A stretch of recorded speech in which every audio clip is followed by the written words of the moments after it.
Mickey Finn, Part 10. Lucy looked like a different person. She stood up a little straighter, her skin was less pallid, and her eyes had just the faintest tint of sparkle. What's more, the smile that Carla had noticed the day before came just a little more naturally. "You know," she said, taking a mouthful of coffee and blending it with a lungful of smoke, "you've been a lifesaver. I don't know what I'd have done without you." She blew out the smoke. "I hadn't told a soul, not even given a clue, and then you came along and I've poured out my heart. Last night I cried for 2 hours, and they were the first real tears I've cried. Boy, it felt good. You did that. You made me cry. Thank you." Carla blushed. She felt awkward. She didn't know what to say, and then she realised her own tears were dripping down onto the table. "I'm so glad he didn't get you.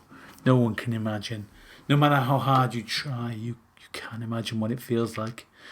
No amount of showering, no amount of soap can wash him off. When you hugged me last night, I realised it was just about the first time anyone had touched me since."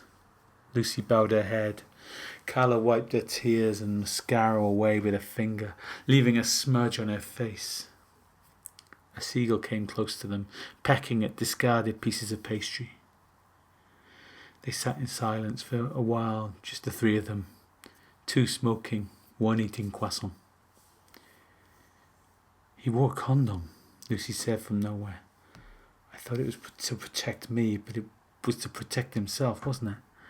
He's seen those cop shows, leaving no traces. Bastard." Carla put her arm on Lucy's for a moment and grabbed her bag.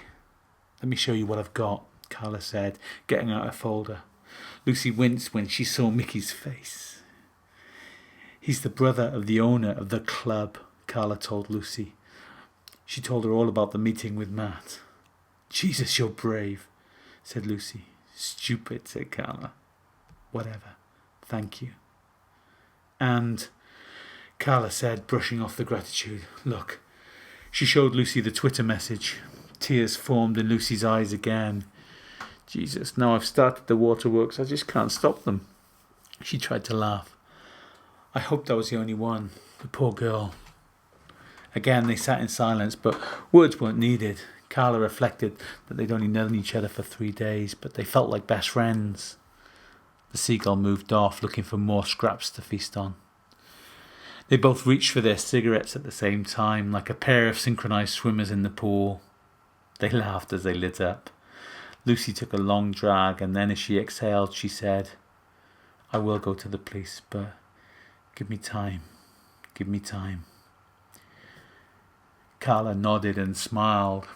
It was another little step in the right direction.